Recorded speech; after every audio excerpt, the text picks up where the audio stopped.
Welcome, everybody, to this episode of Life on the Autism Spectrum. I am your co host today, Stacey Kennedy. And I'm your co-host, Will Burnick. We have our wonderful guest today here is Haley Moss. She will be talking about her work and contribution to the autism community. But before we begin, Will, what does your shirt say today?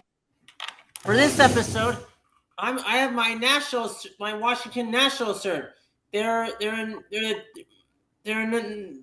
of the NFL teams for Washington State, and they're about to they've won they were one of the teams qualified for the playoffs last year, and they'll be playing again in the fall. So for those, if any of you are Nationals fans, I encourage you to check out their games on TV. Okay, so we will now turn to Haley Moss. And Will, would you like to ask the first questions?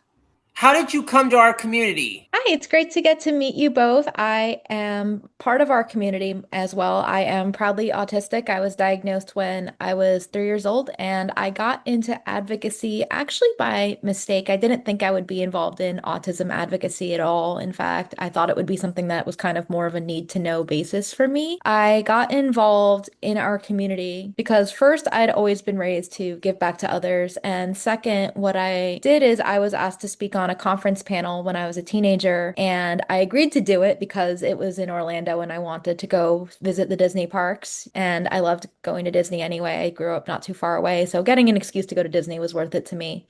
What I didn't realize is that I would be the youngest one and the only girl on this panel. And people wanted to know what I had to say at 13. And before I knew it, I was advocating and writing and speaking and doing all sorts of things within our community to help and guide others through their autism journeys. Tell us about your current work in advocacy. Currently, I am an attorney by trade and an educator by choice, is how I like to describe myself. I went to law school. I graduated in 2018 and became a member of the Florida Bar in 2019. So I am licensed to practice law, though I don't have an active practice at the moment. My current advocacy mostly focuses on employment rights for autistic and neurodivergent people, and also trying to educate folks around the globe actually about neurodiversity and autism to help challenge those stereotypes and to be more accepting and build more inclusive communities and infrastructures for all of us, because when we do access and inclusion, it doesn't just benefit autistic people, it benefits everybody. Can you tell us about your writing and Yeah, so I am the author of 5 different books, and I've also written for several publications as well, such as places like Teen Vogue, The Washington Post, the ABA Journal for Lawyers, all sorts of really cool stuff. I love getting to write. I look at writing as it's more natural for me than talking, actually. I find it a lot easier to write stuff down. And I really wanted to get into writing because I love getting to advise and help others. I felt like that might be a way to kind of roadmap everything and make sense of the world around me. So I started by writing about being an autistic teenager in middle school. I have then written about college. I have written about that transition to adulthood and advocating for ourselves, and also being able to share and tell your story, as well as a book for lawyers to learn more about neurodiversity and disability. So that is a little bit about what I've done, and some of the things that I've written for others have been about my personal perspectives, a little bit about politics as it intersects with autism, cultural and pop culture moments, all sorts of things, kind of running that gamut of living and being an autistic person. So, Haley, how can employers help ease the load within the workplace for neurodivergent individuals? There is so much that employers can do to make things better for the neurodivergent people that are working within their organizations. The first is I always tell folks that you already have a neurodiverse workplace, that even if you don't know it, you are working with neurodivergent people, even if they've never told you that. or they don't even know it themselves. So, how do we build systems and policies that benefit as many people as possible is always kind of my first step for employers to think about this because I like to look at access as something that helps everybody, not just neurodivergent people, but it also can help caregivers, working parents, people who just have other needs in order to be accommodated and successful. So I like to look at access and inclusion from that perspective, but something that employers can do right away is build flexibility and trust us to do our jobs well. So when I think about building flexibility, it can be having remote or hybrid options, making sure that we give ample time to complete projects, that we give guidance. A lot of communication is also something I think folks can work on. And when it comes to supporting neurodivergent people and communication, something that I find myself saying a lot is that clear is kind. So to give those clear instructions and expectations and what you really are expecting and hoping is a great way to get started. And that way nobody is confused or ends up feeling like they did something wrong because it turns out not that we did something wrong necessarily, but maybe the instructions or the expectations that you were giving weren't clear. And when Mhm. someone runs afoul That, of that, essentially, it isn't because of something that they did wrong. that feeling is mutual. Yeah. Excellent. Excellent.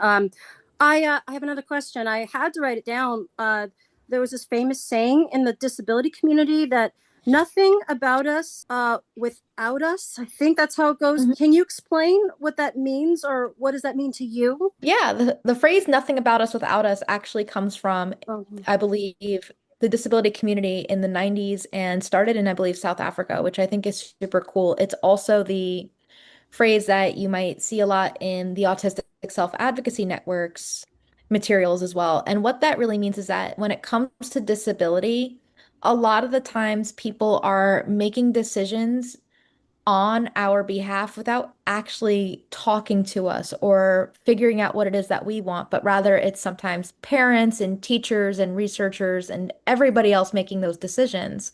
So nothing about us without us is really saying that we should not just have a seat at the table, but we need to be the leaders at that table because it's very strange when people are deciding what would be best for you without you getting to even have a say of what's best for you. What other books have you written, Haley? I have written middle school, the stuff nobody tells you about. I've written a freshman survival guide for college students on the autism spectrum. I've written the Young Autistic Adults Independence Handbook, Talking the Talk about Autism, How to Share and Tell Your Story, and Great Minds Think Differently, Neurodiversity for Lawyers and Other Professionals. All right. So basically, Nez Declassified. Yes, Ned's Declassified of Autism is always kind of, I think that's a great descriptor because I grew up when that Cool. was on TV too. we will now turn it to our book correspondent, Jennifer Brooks. Thank you, Stacey. Billy, I wanted to ask you about some of the other books you've written. Could you give us a quick summary? Of course. My very first book was Middle School, The Stuff Nobody Tells You About. And I was so excited to write this because I was a teenager who had just finished the eighth grade and was asked to share a little bit about my experiences. And I wanted to make it easier for other autistic teens and preteens to navigate kind of just all the changes that happen when you are a preteen and a newly minted teenager and the social landscape of school and all of that. My second book was the Freshman Survival Guide for college students with autism spectrum disorders. And for me, that was really interesting because I was in college. And when I look back on it, I have very different opinions and feelings than I do right now. I mean, it's been a long, nearly 12 years since that came out. And I recognized when I look back that I was also masking very heavily and really, really wanted to have the most neurotypical experience possible. So at this point, I feel very different, which is kind of interesting. And that's one of those things about being a writer that to me is really cool, is that you do kind of have a record of your own evolution and changes and growth. And it's not that I necessarily disown older work, it's just it's not reflective of where I am right now. So that is kind of my little fun fact on that. My other books and my babies at this point, I feel like everything is my baby at this point because that's what happens when you write a lot. You're like, I'm so proud of myself. And then you have something else come into the world and you're like, oh my gosh, I'm proud of that too. So I love all my children. And my third child was the Young Autistic Adults Independence Handbook, kind of navigating those transitions to being independent, living on your own, trying to handle being an adult essentially, while also having that advocacy and self-advocacy component built in there is how we can become stronger self-advocates. I've also written kind of a little bit separate was Great Minds Think Differently, Neurodiversity for Lawyers and Other Professionals to help those in the legal field to better understand neurodivergent people, whether it's autistic people, ADHDers, learning disabilities, mental health, everything under that neurodiversity umbrella, because we weren't really talking about it as a profession. And we work with neurodiverse lawyers, clients, witnesses, everybody in between has some kind of interaction with the legal system or even the justice system for that matter, and trying to make those interactions easier while also making folks competent was really something that was a passion project for me. And my last book, or my latest book at this point, was Talking the Talk About Autism, How to Share and Tell Your Story, which is all about disclosure and navigating different disclosure situations because those can be so situational and so awkward and really tense, whether it is disclosing to new friends or family members if you're late diagnosed, or even your employers or public places, and trying to navigate that storytelling and sharing in a way that you feel comfortable with is difficult, and I wanted to help make it a little bit easier. So that is a little bit about what I've written so far. Going back to the subject of neurodiversity and the law, I wanted to ask you, how does your neurodiversity impact your work as a legal professional and your interactions with clients? And how did you master the art of explaining to people that they have to follow the same laws as everyone else? That's a great question. I think what was really good for me when I was in law practice is that I represented organizations more so than people. So I feel very lucky. Most of my early career, especially, I represented hospitals. And representing hospitals versus representing humans is a little bit different. And I chose not to represent humans because I felt a lot of strong feelings. I felt very deeply and empathetic towards my clients when I was representing humans. And I felt that I would take that home with me. It made it difficult for me to have that work-life balance, and that empathy overload was just something that I struggled with. And especially when I think about disability rights, if I was working in disability rights, I would be thinking about my clients constantly and thinking that we are very similar because of lived experience and that they could be in a situation for all sorts of different reasons. And it's not always about following the law necessarily as much as understanding how the law works.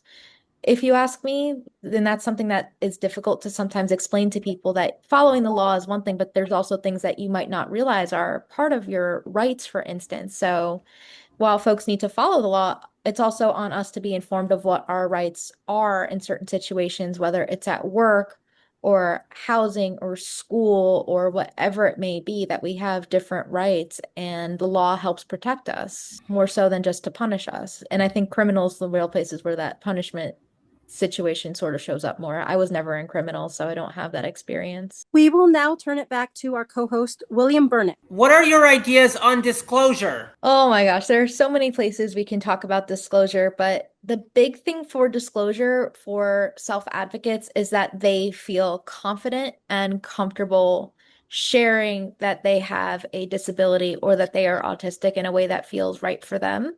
That disclosure is not something that should be forced, that you don't have to do it in most cases unless you need an accommodation, that you can choose to do it and volunteer. But most of the time, I'd rather folks feel safe in how they do it and that they have that confidence. So whether it's unlearning shame around disability or realizing that they might need help being able to better advocate for themselves is really big. And something else on disclosure that I do want to mention is for the allies, that a lot of the time when somebody shares that they have autism or a disability with somebody, that person on the other side doesn't always know what to do. And for the person on the other side, I hope that you are a good listener. And sometimes the kindest things that you can do are just thank somebody for telling you, because it can feel scary and vulnerable to share that. And also to try to ask how you can be supportive. I think that's really big because most people just don't know what to do. They immediately jump to making assumptions or offering what they think would be helpful, more so than finding out from the person what is actually helpful. So, really figuring out the best way to support someone and let them advocate for themselves to tell you what's supportive is goes so far. So, when I look back on all the different disclosure interactions I've had over my life, the kindest thing that somebody actually said to me was just, "How can I support you?" That I've had people say, "Well, this person in my life has autism and you're nothing like them." I've had people say things like, "But you are verbal, you can't be autistic." I've had some really strange reactions over the years, but the kindest thing that someone has ever said to me is, "Thank you for telling me, how can I support you?" So I really hope that we go forward and really practice showing support and making it so somebody can advocate for themselves if they do need support. Tell us about your college book and how your views have changed. This is so interesting for me since I don't really get to talk about this a lot. But when I was writing about college, I was just finished with my freshman year. So I was 18 years old. And I wanted to have the most typical college experience possible.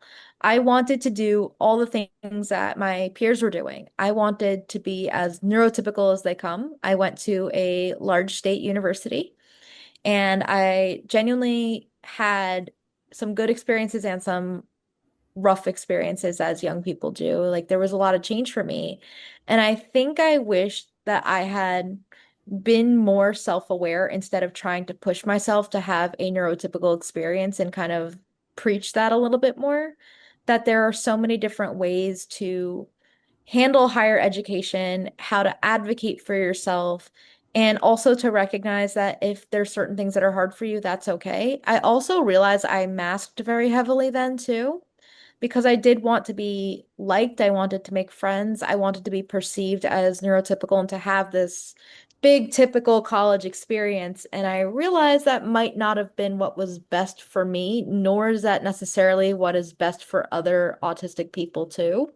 So looking back, I think I wish that I had a little bit more insight. Of course, hindsight's 2020, but I do wish I had a slightly healthier version of self and autism acceptance than I did at 18. So, Haley, I wanted to ask your opinion about the development issues in pop culture today. I think it's great that we have more autism representation than we've ever had, but I do feel like representation should sort of come with a warning label in a sense, because what happens, or so I've noticed, is neurotypical people take what representation we get as sort of this gold standard of gospel, of this is what it is. I saw XYZ show or movie on autism, and that's what's out there, and that's what this is. And they forget there's real life to it as well. So I love that people are more aware than ever, but I do have a lot of concerns about how increased representation also sometimes falls on a lot of stereotypes, and that more autistic people need to be creative decision makers and partners in the representation that we get. So I recently finished watching the new season of Love on the Spectrum, and I love all the different participants. I am rooting for everybody on their journeys. I genuinely enjoy the autistic people on the show. And I also wish there were different changes in how the show was produced. So to me, it's very strange when they talk about us and our interests and dislikes versus other dating shows, for instance. That, and also that they don't show sometimes people with different neurotypes together. So they don't show the autistic people with non-autistic people. There's certain things that are very strange. And I've noticed that these trends will seep into how people talk to me or talk to people I know. Is I've had people ask, "Do you only go out with autistic people?" Or, "Well, what do you like and not like?" And it's kind of odd to have something that suddenly is on Netflix and that turns into how people will treat us in the real world too. So I do think there needs to be this warning label of that you're seeing a very curated selection of very generous with their time human beings. I have nothing but respect and admiration for everybody who participates in either a writer's room on fiction or as a participant on nonfiction television and movies in particular. but also to recognize you're just seeing one slice of life from one person's life and not necessarily a bunch of us. So I think it's a great jumping off point for conversation and awareness, but not enough to have true inclusion and understanding of the people who live autism day to day. Yeah, go ahead, Matt. I have one sense if there's any left in the country. In regards to Love on the Spectrum, when it comes to reality shows, Mhm. they are trying to cater to the LCD, the lowest common denominator. Mhm. And if they don't have, if from what they showed on Love on the Spectrum, and especially the movie music, which I should have not mentioned again. Oh, I have a lot of feelings about music, and we're not going to talk about that show, that movie Okay, either. then you completely Mhm. understand why I despise Mhm. it. The mainstream media wants to try having a representation of everybody, Mhm. regardless of it, but it's mostly based on stereotypes. We in the community are being infantized. Yeah, and I think Yeah, something else that kind of comes up there is, and that mainstream media does really well, is that the best representation we get is always the ones where they don't say the characters are on the spectrum. Those are usually Right. my favorite when I think about it, is that they feel very relatable to us, but they might not explicitly be. creative mentorship. What have you and your clients witnessed while exploring past struggles and toward creative freedom? That is a really cool question. I Mhm. think a lot of what we've noticed is that people need confidence, that they feel kind of scared. That's what I've noticed in a lot of events that I do, is that folks are nervous about disclosing. They're afraid to ask for accommodations and help, and trying to set people up in a way that they're going to feel confident, and also that employers have the confidence that they know how to support and accommodate neurodivergent people. I think that's really big, and